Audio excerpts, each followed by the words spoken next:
we're back. Ganun lang yon, biglang nag-e-end. Walang paalam-alam. Walang paalam-alam. Walang paalam-alam, kaya nga laging handa.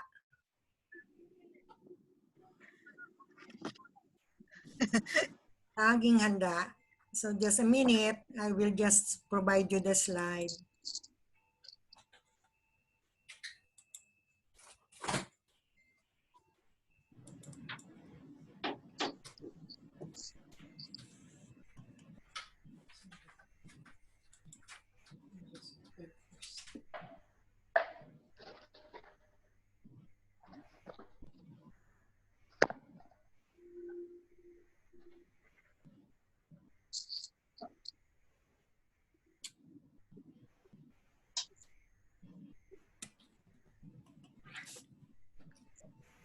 So you can see the slide.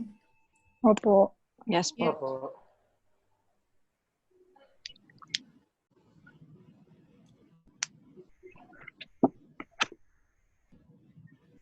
So going forward dun sa chain of infection.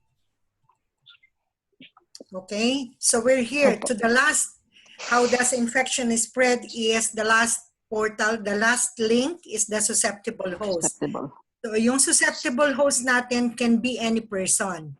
Okay, so any person, yung the most vulnerable one. Pag sinabi natin vulnerable one, yung mga chronic, may mga sakit na chronic, yung mga immunocompromised, yung mababa yung immunity, yung may mga invasive medical devices, including yung may mga pacemaker, may mga devices like yung kanilang mga lines, yung airways, all of those, yung very susceptible sila. Doon yun nag-uumpisa, nagpo-produce na ng infection. Remember that each link has a unique role in the chain, and each can be interrupted or broken through various means. So ito ngayon yung pinag-uusapan nating chain of infection. So meron tayo sa number 1, yung infectious agent. Okay? So yun yung number 1, chain, nakakonect siya dun sa reservoir. And from reservoir to the portal of exit, to the mode of transmission, to the portal of entry, to the susceptible host, yung bago. Okay? So itong 6 ay interlink. So nakalink sila to produce or to make up an infection. So pag yung isa nito ay nawala, may gap or na-break, that means to say we are free of infection. So as long as the chain of infection without a break, that means to say nagpo-produce ng infection. So kailangan i-break natin yung infection. So remember, meron tayong 6 links. Okay? Opo. So ito yung 6 links natin. Meron tayo dun sa infectious agent, as we said, may bacteria doon. Yung mga infection, ano yung mga nagkukos ng mga infection na yon? Bacteria, viruses, parasites, fungi, yung mga yon. So yung reservoir niya, sino? Tayo, yung mga tao, yung animals, fomites, food, soil, and water. So yun yon. Tapos yung mga yung portal of exit, yun yung paglabas na niya, saan na yun napupunta? Through the mouth, through the sneeze, through the coughing, yun. And doon na sa ating, what is this, mode of transmission, kung paano lumalabas na yung ating germ sa katawan natin. So paano natin sila na ipapasa?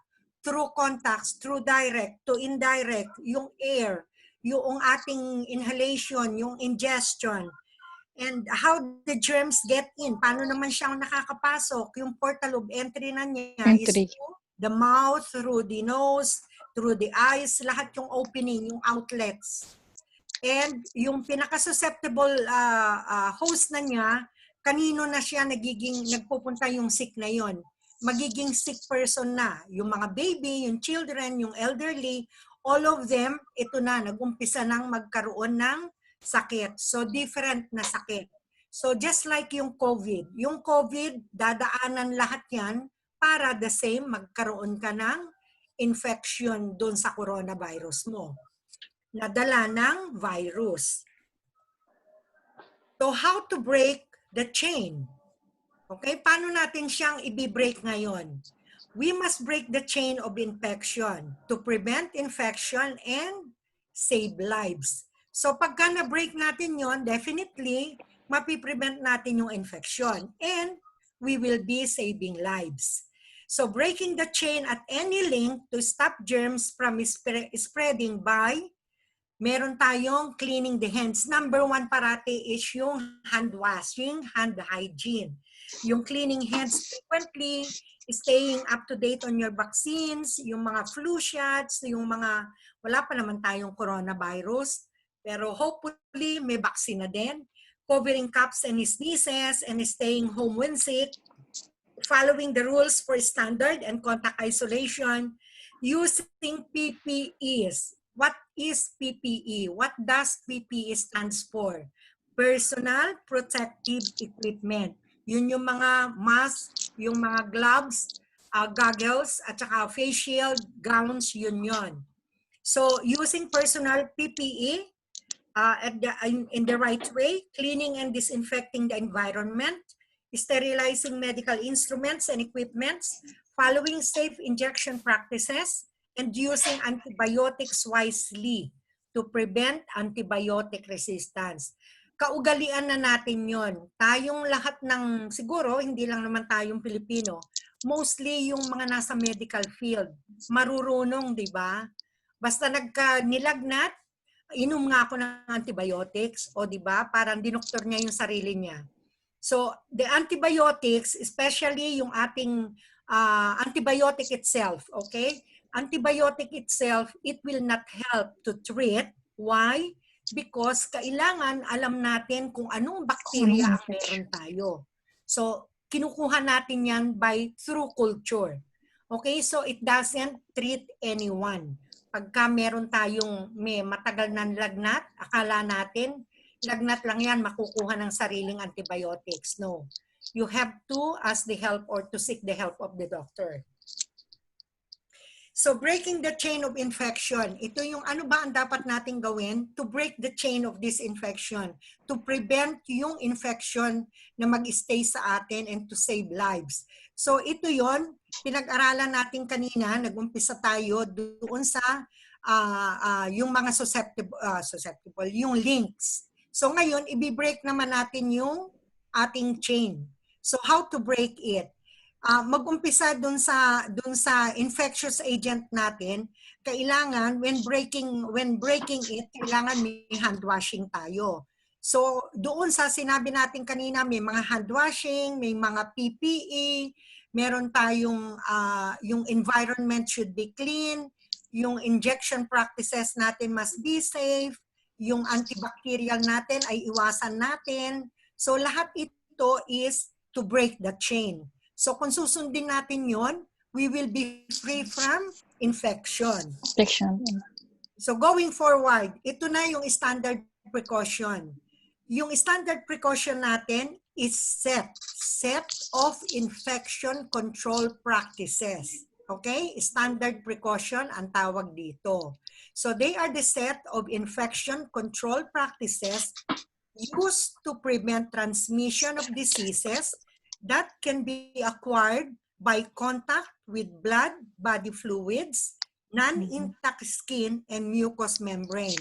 Pag sinabi nating non-intact skin, yung may mga sugat, may open wound, yun. So doon pumapasok yung mga infection. So how to break it? May standard precaution tayo. What are those included in the standard precaution? Yun dun sa breaking the chain, ito yung mga standard precaution na kailangan natin. Number one, the first and foremost, hand hygiene. Hand washing or frequent hand sanitizer. So, kailangan maglinis tayo ng mga kamay natin. Pag sinabi nating hand hygiene, hand washing, by using soap and water.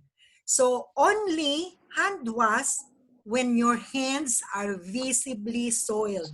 Pag yung mga hands nyo, may nakikita kayo na madumi, soiled siya. So that's the time you hand wash. But if there is no visible sign of soiled in dirty in your hands, so you can just frequently hand sanitize. Okay, you got the point? Only hand washing when your hands are visibly soiled. And frequent hand sanitizing when there is no soiled hands. Okay, so yung difference ng use ng sanitizer and the hand washing. So use of PPE or personal protective equipment, whether there is possible expected exposure to infectious material. So ina-assess muna natin, kailangan ba natin gumamit ng anong PPE? PPE stands for the personal protective equipment. Pagka nakita mo yung pasyente ay may mga discharges, may secretion, so anong dapat natin gamitin? We should assess na kailangan pala natin gumamit ng gloves. Okay? So by touching the patient, alam natin mai-infect tayo o makakakuha tayo na infection na dala ng kanyang mga discharges o dala ng kanyang pawis. Okay? So it depends on the PPE dun sa kondisyon ng assessment mo. Safe injection practices is one of the standard precaution in breaking the chain. Kailangan, yung pag nagbibigay ka ng injection, is kailangang sterile, yung anti-aseptic technique. Yung free of the infection yung mga gagamitin mo. Clear ka, malinis yung gagamitin mo, sterilize sila. So, safe injection practices. Safe handling of sharps and needles. So, yung mga sharps natin, like yung needles, pagka ikaw ay na-prick ng needle at yung needle na yun is used gamit nung isang, let's say yung pasyente mo ay may hepatitis. So, ang tendency, you will be able to be infected too. Yes. So, yun. Okay? So, kailangan may safe handling of sharps and needles. Respiratory hygiene or cup etiquette principles. Yung through pag-sneezing natin, yung pag-cupping natin, kailangan talaga, di ba, may cover?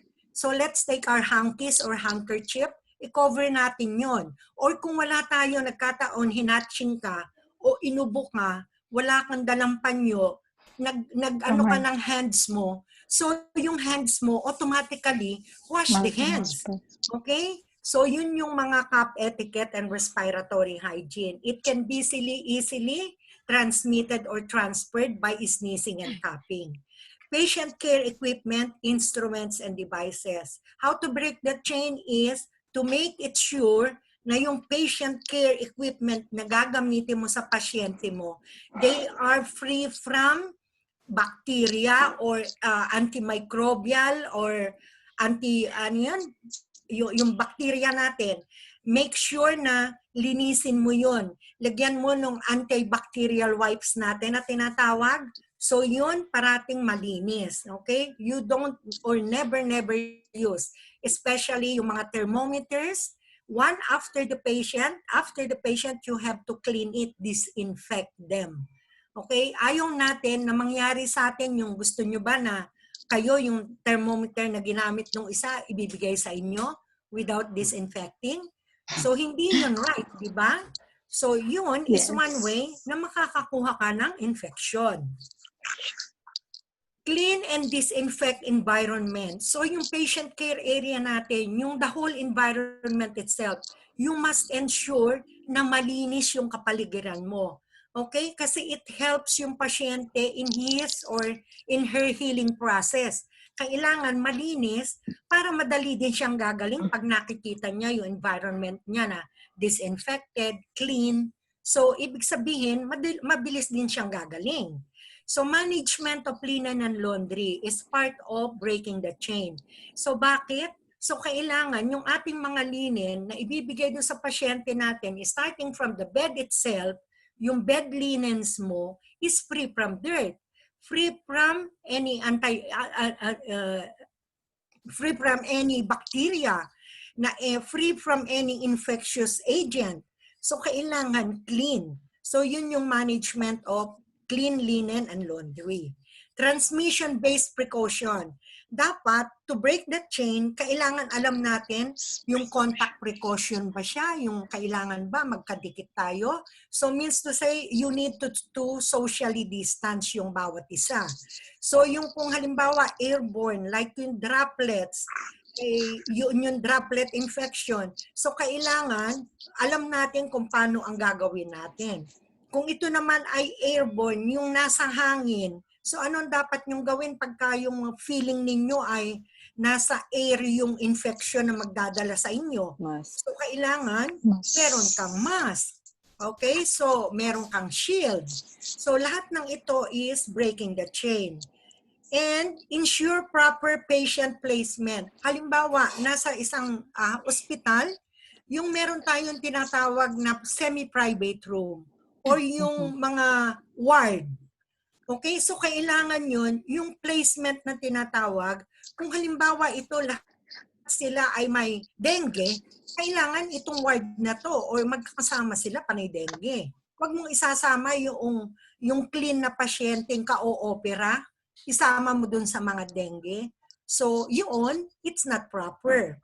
So kailangan alamin natin ang appropriate patient placement. Waste management and disposal. Pinag-aralan natin or pag-aaralan natin, it's about yung medical waste, kung paano natin sila sinesegregate, ano yung dapat nating ilalagay doon sa mga, to make it a proper, to dispose properly yung ating mga waste within the healthcare. So yung mga mask natin na ginamit, lahat ng anything that has been used or in contact with the patient shall go with the yellow medical waste bag. Waste bag. Okay? So alam natin kung saan natin ipa-proper dispose yung ating mga waste. Kung sharp siya, mga blades, mga needles, in the sharps container. Notification of communicable disease. So it's one way na breaking the chain kasi dapat na i-report natin like yung for this now it's COVID pandemic, nire-report talaga yung nagpa-positive, yung may mga symptoms. Kasi otherwise, if you don't notify for the communicable disease, yung within you na nakasama mo pala, so ikaw din may tendency na mahahawa na rin. So immunization, vaccination, we must all be updated dun sa ating vaccine. Kung yung ating anti-hepatitis antigen antibody ay lesser dun sa normal, so kailangan mong magkaroon ng vaccine. So i-immunize ka nila para lumakas yung katawan mo, maging increase yung resistance mo to immunity. Okay, sterilization of medical and dental instruments. Usually or most often, yung ating mga ginagamit na mga instruments, they are all sterilized. Hindi lang disinfect, okay? So ang difference between the disinfection and sterilization is 100% killing of bacteria. Killing. Imagine nyo 100%. Na-sterilize through yung mga steam, autoclave, may sterilizing machine. While disinfecting, hindi yon, mga 90% pa lang siguro. Hindi yon totally, or most of the bacteria are being killed. So yun ang difference nung disinfection lang and sterilization. Okay? So going forward, dun sa standard precaution natin kanina, ito yung explanation to this standard precaution. Number one, as we said, hand washing, hand hygiene, or hand rubbing. Hand washing, also known as hand hygiene. It is the act of cleaning one's hand to remove soil, grease, microorganisms, or other unwanted substances. As I mentioned, hand washing only if it is visibly soiled. Kung meron ka nang nakikitang madumi. Regular hand washing is one of the best ways to remove germs, avoid getting sick, and prevent the spread of germs to others. Whether you are at home or at work, wash hands when visibly Visible. soiled. Scrub your hands for how long? 20 seconds. Seconds. Okay? So, yung pag-aaralan natin doon sa practice, ay doon sa ating actual yon. Sabi nga nila, pag kinanta mo daw yung happy birthday song, kompleto yung 20 seconds, Yes. kompleto yung iyong process ng hand washing hanggang mag-drying ka. Okay? So, yun gagawin natin na maging practice. Yun yung sinasabi ko, even during the audit and inspection ng health authority, once na nakakita sila na naka-scrub suit, na naka-uniform as nurses and nursing assistants, they are randomly picking you up, choosing you. Can you just perform the hand washing for me? Ganun sila, okay? So, it's your responsibility. Kung hindi ka maalam, so, hindi ka competent. Nakakahiya, diba? Yes. So, it's your own. So, how germs spread? So, germs spread by touching your eyes, your nose, and mouth with unwashed hands, yung dirty hands. Prepare or eat food and drinks with unwashed hands. Yung touching a contaminated surface or objects, so yun, it causes yun, nag-i-spread ng germ. Blow your nose, cough, or sneeze into hands, and then touch other people's hands or common objects.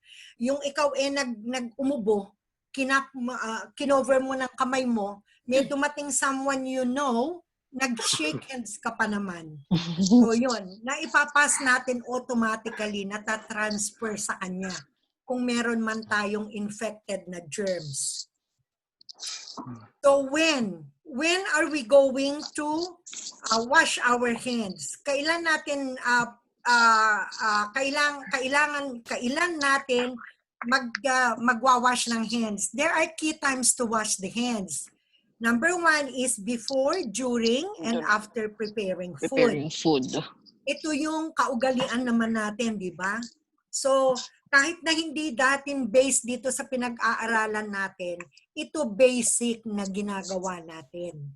So, before eating, okay? Kahit na yung mga ating mga kababayang mga Indian national, siguro naman nagkakamay sila pero nagwawash din ng hands, di ba? Okay? So, before and after patient care. So, before and after patient care, kailangan nyo ng washing hands when visibly soiled. Kung wala, frequent hand sanitizing. So, kaya lahat ng ating patient care area ay may hand sanitizer sa loob. Before medication administration, bago ka magbigay ng mag-administer ng gamot, magwa-washing ka muna. Before every procedure, kailangang mag-sanitizer o mag-hand wash. After using the toilet, definitely hand washing. After blowing your nose, coughing, or sneezing. After touching an animal, animal feed, or animal waste. After handling pet food or pet treats. After touching garbages.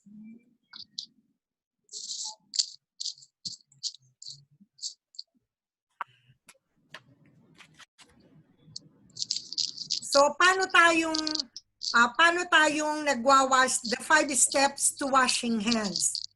Number 1 is to wet your hands with clean running water. Warm or cold is okay. Turn off the tap and apply soap. Usually, imagine niyo, di ba ito naman yung ginagawa natin? So, konting more on the technical side, ito na yung mga ginagawa natin eh. Lather your hands with rubbing them together with the soap. Lather the backs of your hands between your fingers and under your nails. Scrub your hands for at least 20 seconds. Okay? Sa mga exam, lumalabas parati yung 20 seconds. It needs a timer? No. So, iham nyo lang yung happy birthday song from beginning until the end. So, yun na yung inyong hand washing. Okay? So, rinse Practicein nyo yan, ha? Doon sa guideline na ibibigay Yes natin. po. O nakita nyo na. Rinse your Nandito hands po. well under clean running water. And Yes. dry your hands using a clean towel or air dry them. Sorry. So ito yung hand washing technique with soap and water. Ito, alam nyo, the best way, i-print nyo yung ganito, ipaskil nyo doon sa inyong lababo. So every time na kayo maghuhugas, yes, yung maghuhugas kayo, you will practice it properly. Ay, oo nga pala. Oh. So you will start 1, 2, 3, 4, 1, 2, 3, 4. Okay? So there are 5 moments for hand washing, hand hygiene. There are 2, meron tayong 2 before and 3 after. So ito yung ating mga key points, okay? In 5 moments of hand washing, hand hygiene, there are 5 key points. 5 key points, pero yung 2 before and 3 after. So when before touching a patient, and before clean as aseptic procedure. So, yung after naman is after ng body fluid, na yung touching na body fluid. After touching of yung pasyente. And after touching yung ating mga environment. So, 5 yun. 5 moments, 2 before and 3 after. So, yung ating hand washing, hand rubbing, hand sanitizing. So, again, use hand sanitizer more frequently. How to use hand sanitizers? Apply the gel to the palm of your hand, tapos read the label to learn the correct amount. But anyway, yung isang ganun mo na malakas is just enough. Rub your hands together, rub the gel over the surfaces of your hands and fingers until your hands are dry. This should take around 20 seconds. So pareho siyang 20 seconds. Yung previously, merong 40 to 60 seconds nakalagay from the previous references of the CDC. So ngayon, ito na yung bago, 20 seconds na lang. Napabilis, ano? So how to hand rub? The same thing. Kung meron kayong mga hand sanitizer sa bahay, so the same way. Ipaskill nyo yung hand rub na poster ninyo and just do the same thing. Okay? Okay. So number 2 is the PPE. Personal, For the yes. standard precaution, number 1 is the hand hygiene, hand rubbing, and hand washing. So number 2, we go with the PPEs, personal protective equipment. So the personal protective equipment, PPE, refers to protective clothing, head covers, gloves, face shields, goggles, face masks, or the respirators N95, or other equipment designed to protect the wearer from injury or the spread of infection or illness. So the purpose is to protect us. So ito yung magiging protective clothing natin para hindi tayo matransmit ng infectious agent. So what are the six types of PPEs that we usually use in a healthcare setting? Meron tayong gloves, gown,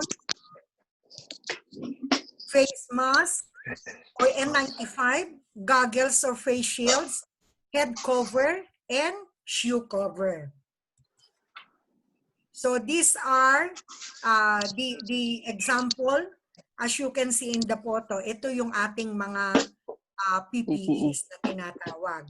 So meron tayong N95, ito sa the lower right.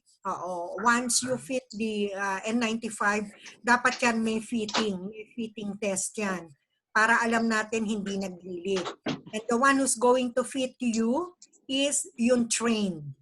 Okay, yung trained. Hindi lang basta lahat ay nagsusuot ng N95.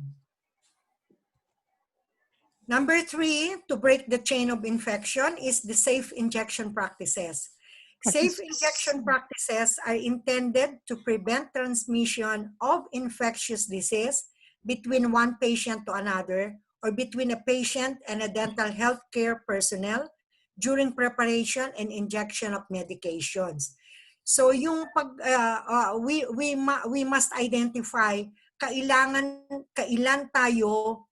natin ginagawa ang safe injection practices natin. So during those times, kailangan ay masyado tayong observant, masyado tayong careful to prevent the transmission of infectious diseases. Kasi pagka yung improper yung ating preparation, pagbibigay ng injection, ito yung nagkakaroon din ng mga infection. So while preparing injections, you must use the aseptic technique in a clean area. Aseptic means absence of germs. Kaya letter A, prefix, aseptic. It's a medical term. So disinfect the rubber septum on a medication vial with alcohol before piercing. Yung mga vials na tinatawag, may rubber stamp yung sa ibabaw. So yun yung pinag-i-injectan ng kumukuha tayo ng gamot. So that means to say, dapat malinis yun. Yun yung one of the injection practices. Yes. Do not use needles or syringes for more than one patient.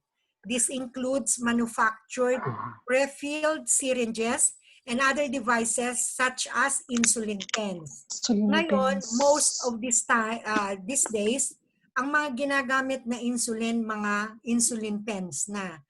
Yung mga adrenaline, epinephrine, they are being prepared in a syringe na pre-filled na, yung ready to inject. Okay? So hindi na tayo mangangamba or we are not going to be scared or afraid na merong infection doon kasi wala nang preparation. Just to open and then inject. So yun ang may kagandahan dun sa mga pre-filled na injection.